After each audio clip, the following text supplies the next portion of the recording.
Welcome to a new session of KCC tutorials. तो बच्चों, आज का हमारा टॉपिक है 7वीं कक्षा का 6th लेसन, पृथ्वी से अग्नि तक। तो वीडियो स्टार्ट करने से पहले एक रिक्वेस्ट है कि अगर आपको हमारी वीडियो अच्छी लगती है, आपको हमारे चैनल से हेल्प हो रही है, तो please like, share and comment ज़रूर कीजिए। तो आज का लेसन हम स्टार्ट करते हैं। आज का 6th लेसन है पृथ्वी से अग्नि तक। तो ये लेसन लिखा है डॉक्टर एपीजे अब्दुल कलाम जी ने। तो डॉक्टर एपीजे अब्दुल कलाम, आप सबको पता होगा कि ये बहुत बड़े साइंटिस्ट हैं और ये भारत के राष्ट्रपति भी रह चुके हैं।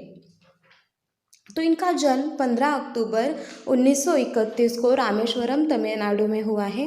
इनकी मृत्यु 27 जुलाई 2015 को हुई है। इनकी रचनाएं अग्नि की उड़ान, छुआ आसमान आदि। इनका परिचय: डॉक्टर अब्दुल कलाम जी ने राष्ट्रपति पद को विभूषित किया। अनमोल योगदान के लिए आपको भारत रत्न सम्मान प्राप्त हुआ है। तो ये हमारे राष्ट्रपति रह चुके हैं और जो इन्होंने साइंटिस्ट बनने के बाद जो कुछ भी इन्वेंशंस किए, जो सैटेलाइट्स लॉन्च किए, तो उनके बदले उन्हें भारत रत्न ये पुरस्कार दिया गया था। प्रस्तुत आत्मकथा अंश में लेखक ने अग्नि के प्रक्षेपण में आने वाली कठिनाइयों, वैज्ञानिकों के अथक परिश्रम को बताया है। तो इस लेसन में डॉक्टर एपीजे अब्दुल कलाम हमें क्या बताते हैं? तो जो अग्नि ये सैटेलाइट था, उसकी लॉन्च की कहानी। जब उसे लॉन्च करते हैं तो वो सैटेलाइट लॉन्च करते वक्त जो सारी मुसीबतें उन्हें झेलनी पड़ी, जो छोटे छोटे प्रॉब्लम्स आए, जिनकी वजह से वैज्ञानिकों ने अपना पेशेंस खोया, लेकिन फिर भी वो जुटे रहे और उन्होंने वो सैटेलाइट लॉन्च करके दिखाया। और पृथ्वी ये सैटेलाइट था, उसके बाद अग्नि सैटेलाइट लॉन्च करने तक का जो उनका सफ़र है, वो इस लेसन में डॉक्टर एपीजे अब्दुल कलाम ने हमें बताया है। तो आज हम देखेंगे कि पृथ्वी सैटेलाइट जब लॉन्च किया, उसके बाद अग्नि सैटेलाइट लॉन्च करते वक्त उन्हें कौन कौन सी मुसीबतों का सामना करना पड़ा, और कुछ अच्छी अच्छी बातें भी हम इस लेसन में सीखेंगे। तो लेसन स्टार्ट करते हैं। बहुत इंटरेस्टिंग लेसन है। बालासोर में अंतरिम परीक्षण का काम पूरा होने में अब भी कम से कम 1 साल की देरी थी। अब जब सैटेलाइट लॉन्च करना होता है तो उससे पहले क्या करते हैं, उसे टेस्ट करते हैं। अगर वो सैटेलाइट लॉन्च करेंगे हम, तो वो रॉकेट कहाँ जाना चाहिए? जहाँ पे हमें भेजना हो। अगर वो कहीं और डायरेक्शन में चला गया तो उससे क्या हो सकता है?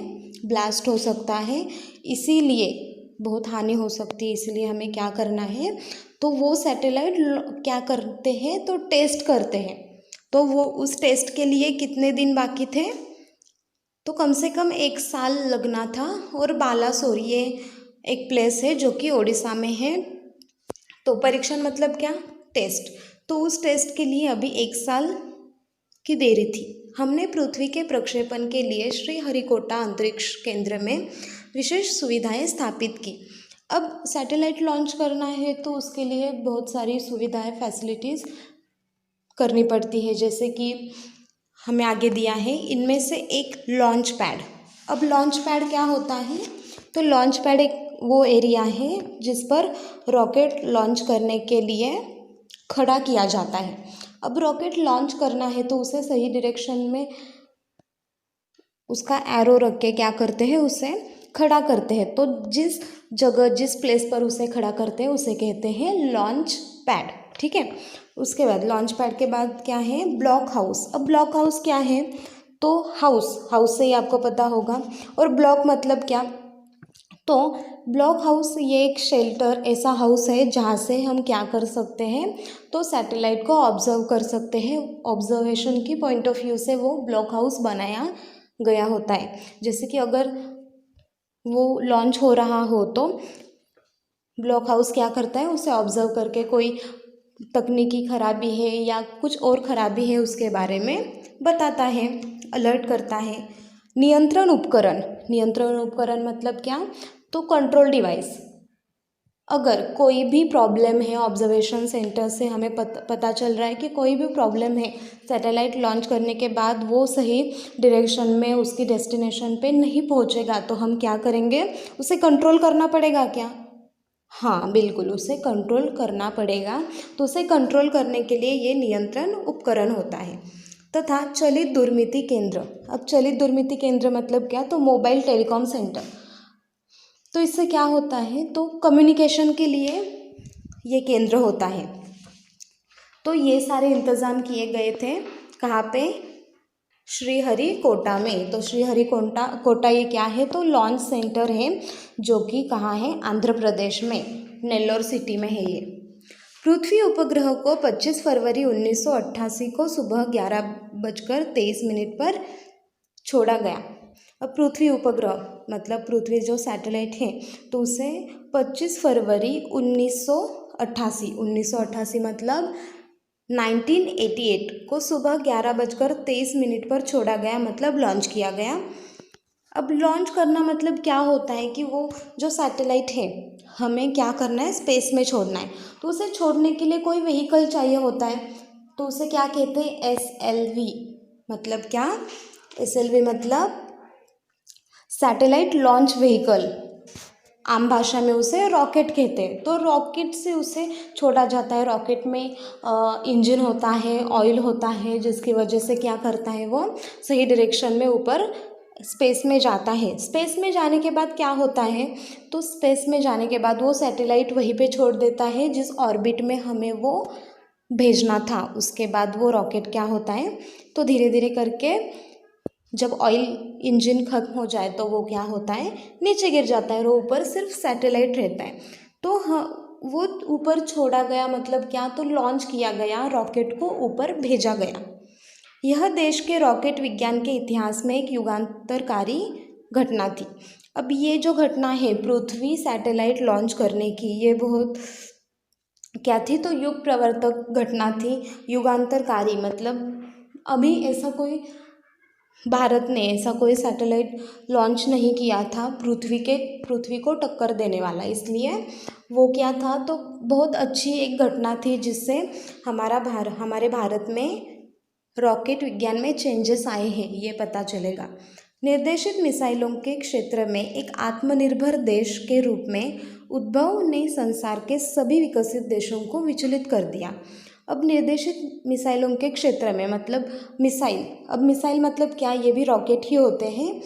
तो इन मिसाइल के क्षेत्र में मतलब ये सैटेलाइट, स्पेस, इन सब के क्षेत्र में भारत को क्या कर दिया था, तो अब भारत भी इन सब में शामिल हो गया था, क्योंकि बहुत से सैटेलाइट अभी हमारे लॉन्च हो चुके थे। जब पृथ्वी लॉन्च किया था ना 1988 में, तो उस वक्त हमारे बहुत से सैटेलाइट लॉन्च हो चुके थे, इसलिए हमने उस क्षेत्र में कदम रखा था। तो बाकी के देश भी उससे क्या हो गए थे, विचलित, मतलब डिस्ट्रैक्टेड हो गए थे, उन्हें भी पता चल गया था, बहुत सारे देश इसमें उतर रहे। सामर्थ्यशील नागरिक, अंतरिक्ष उद्योग और व्यवहार्य मिसाइल आधारित सुरक्षा प्रणालियों ने भारत को चुनिंदा राष्ट्रों के समूह में पहुंचा दिया। अब जो चुनिंदा राष्ट्र मतलब सिलेक्टेड जो कंट्रीज थी, जो क्या कर रही थी, तो क्या स्पेस में अपने सैटेलाइट्स, रॉकेट्स भेज रही थी, तो उन देशों में अब हमारा भी नाम शामिल था। किसकी वजह से, सामर्थ्यशील नागरिक, अंतरिक्ष उद्योग और व्यवहार्य मिसाइल आधारित सुरक्षा प्रणालियों। मतलब जो जो सिस्टम्स थी जो क्या कर रही थी, जैसे कि वैज्ञानिक क्या करते थे, सैटेलाइट्स बनाते थे, रॉकेट्स बनाते थे, उन्हें बनाने के लिए बहुत सारा खर्च होता था, तो उसे स्पॉन्सर करने वाले लोग थे, उसके बाद उसे लॉन्च करना था।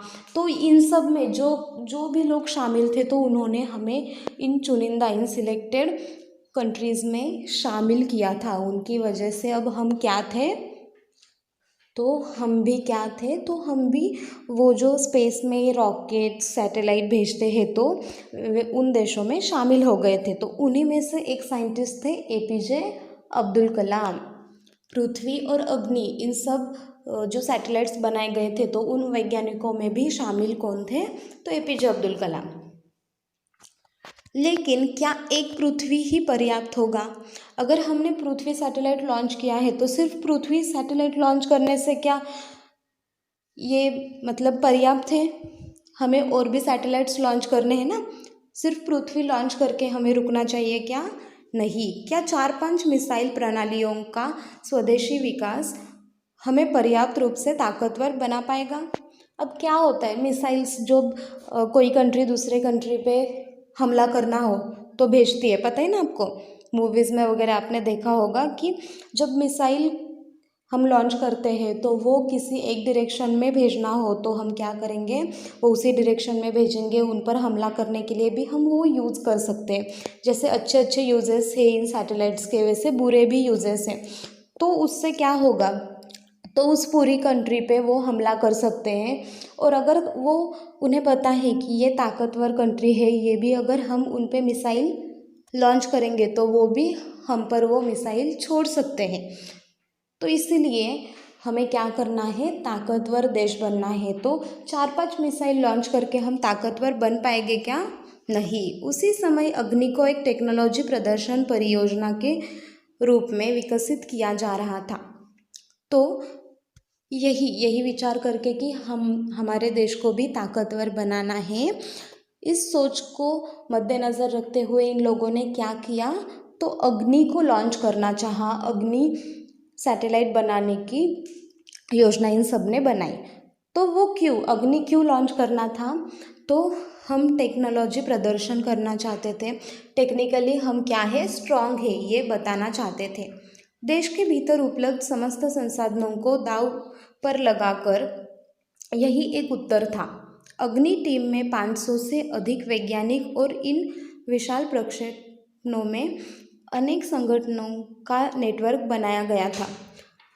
अब हमें क्या करना है, तो 4-5 मिसाइल बनाकर हमें रुकना नहीं है, 4-5 सैटेलाइट लॉन्च करके हमें रुकना नहीं है। तो हमें टेक्निकली स्ट्रांग बनना है, भारत को ताकतवर बनाना है। इसलिए पूरी जो बहुत खर्च होता है, वैज्ञानिकों की मेहनत खर्च होती है, पैसा खर्च होता है, टाइम वेस्ट होता है, तो ये सब, इन सब को दांव पर लगाकर क्या करना था, सैटेलाइट लॉन्च करना था। तो अग्नि सैटेलाइट बनाने की टीम में कौन कौन थे, तो 500 से अधिक वैज्ञानिक मतलब साइंटिस्ट थे। और इन विशाल प्रक्षेपणों में अनेक संगठनों का नेटवर्क बनाया गया था। मतलब क्या कि 500 से अधिक साइंटिस्ट भी थे और कुछ ऑर्गेनाइजेशंस भी थी जो क्या कर रही थी, हमें हेल्प कर रही थी। अग्नि का प्रक्षेपण 20 अप्रैल 1989 को निर्धारित किया गया। तो अग्नि का प्रक्षेपण मतलब अग्नि लॉन्च करना है। अब लॉन्च करना मतलब मैंने क्या बताया था कि पृथ्वी से उसे कहाँ भेजना है, स्पेस में, तो उसे कहते हैं लॉन्च करना। तो कब लॉन्च करने वाले थे, 20 अप्रैल 1989। अब 89 मतलब क्या, तो 1989 मतलब 1989। अब निर्धारित किया गया था मतलब डिसाइड किया गया था कि तभी हम क्या करेंगे, अग्नि को लॉन्च करेंगे। यह एक अभूतपूर्व अभ्यास होने जा रहा था। अब अभूतपूर्व मतलब फिनोमिनल, क्योंकि पृथ्वी के बाद तुरंत हम 1 साल बाद क्या कर रहे थे, इतना बड़ा सैटेलाइट लॉन्च करने वाले थे। तो ये फिनोमिनल ही था हमारे लिए। अंतरिक्ष प्रक्षेपण यान के विपरीत मिसाइल प्रक्षेपण में व्यापक स्तर पर सुरक्षा संबंधी खतरे शामिल होते हैं। अब अंतरिक्ष प्रक्षेपण यान मतलब जो स्पेसक्राफ्ट्स होते हैं, तो वो क्या होते हैं, तो वो उसी डायरेक्शन में जाते हैं, मतलब स्पेस में जाते हैं। लेकिन मिसाइल जो होते हैं वो सही डायरेक्शन में न जाए, कहीं और डायरेक्शन में चले गए तो क्या होता है, तो एक आदमी नहीं, वो पूरा एरिया ब्लास्ट हो जाता है। इसीलिए वो क्या है, तो ज़्यादा खतरा किस में है, मिसाइल लॉन्च करने में। प्रक्षेपण की पूर्व तैयारी की सारी गतिविधियां तय कार्यक्रमों के अनुसार पूरी हो गई थी। मतलब क्या, तो प्रक्षेपण की जो पूर्व तैयारी होती है, जैसे हमने देखा था ब्लॉक हाउस बनाना था, उसके बाद क्या, लॉन्च पैड, नियंत्रण उपकरण, चलित दुर्मिति केंद्र, ये सब फैसिलिटीज़, ये सब सुविधाएं पहले से ही रेडी की जाती है। तो ये सब कार्यक्रम पहले से हो चुके थे। जिस समय हम T14 सेकंड पर थे, कंप्यूटर ने संकेत दिया कि उपकरणों में से कोई एक ठीक से काम नहीं कर रहा है। अब T14 मतलब कि जो मिसाइल लॉन्च करने में सिर्फ 14 सेकेंड्स रिमेनिंग थे, 14 सेकेंड्स बचे हुए थे, तब कंप्यूटर ने संकेत दिया। अब कंप्यूटर ने क्या बताया, उसने क्या मैसेज दिया कि कोई तो उपकरण है एक जो ठीक से काम नहीं कर रहा। अगर एक भी उपकरण काम नहीं कर रहा ना ठीक से, तो वो सही डायरेक्शन में लॉन्च नहीं होता। रॉकेट जाएगा क्या सही डायरेक्शन में? नहीं। इसे तुरंत सुधार लिया गया। तो वो तुरंत क्या किया, उसे ठीक किया गया, रिपेयर किया गया। इस बीच निचली रेंज केंद्र ने होल्ड के लिए कहा। अब जो रेंज केंद्र होते हैं, हमने देखा था कि चलित दुर्मिति केंद्र, नियंत्रण उपकरण होते हैं, तो इनमें से जो रेंज केंद्र है, निचली रेंज केंद्र, तो उसने क्या कहा, होल्ड। होल्ड मतलब क्या, तो रुकना पड़ेगा हमें, अभी हम लॉन्च नहीं कर सकते। अगले कुछ सेकंडों में जगह जगह होल्ड की ज़रूरत पड़ गई, मतलब बहुत जगह होल्ड करने के लिए कहा, अभी हम लॉन्च नहीं कर सकते, हमें प्रक्षेपण स्थगित करना पड़ा। अब इतनी बार होल्ड किया गया कि प्रक्षेपण उन्हें रोकना पड़ा। उन्होंने उस दिन लॉन्च नहीं किया। किस दिन? 20 अप्रैल 1989 को। उसके बाद अब हमने देखा कि पृथ्वी लॉन्च किया गया था, लेकिन फिर भी हम टेक्निकली स्ट्रांग नहीं थे, भारत ताकतवर नहीं था, तो हमें क्या करना था, अग्नि लॉन्च करना था। तो अग्नि लॉन्च करते वक्त बहुत से साइंटिस्ट और बहुत से ऑर्गेनाइजेशंस थी जो हेल्प कर रहे थे, बहुत टाइम उसमें वेस्ट हुआ था। तो उसे जब लॉन्च करने की बारी आई, तब कुछ तकनीकी प्रॉब्लम की वजह से, उपकरण ख़राब होने की वजह से बहुत बार होल्ड किया गया और उस दिन वो रॉकेट लॉन्च नहीं किया गया। अग्नि सैटेलाइट लॉन्च किया गया क्या? नहीं। तो ये हमने इस पार्ट में देखा। तो सेकेंड पार्ट हम अगले पार्ट में देखेंगे कि आगे क्या होगा, एपीजे अब्दुल कलाम हमें क्या बताते हैं, अग्नि सैटेलाइट वो किस दिन लॉन्च करेंगे और कौन कौन सी मुसीबतें आएंगी, और इन मुसीबतों से क्या ये साइंटिस्ट डगमगा जाएंगे, तो हम ये अगले पार्ट में देखेंगे। अगर आपको हमारा आज का ये वीडियो पसंद आया हो तो please like, share and comment कीजिए। अगर अब तक आपने हमारे चैनल को सब्सक्राइब नहीं किया हो तो प्लीज़ सब्सक्राइब कीजिए। केसीसी ऑनलाइन ट्यूशन अगर आपको ज्वाइन करनी हो तो डिस्प्ले में दिए हुए नंबर पर कॉल करके आप अधिक जानकारी ले सकते हैं। Thank you for watching this video. Good bye.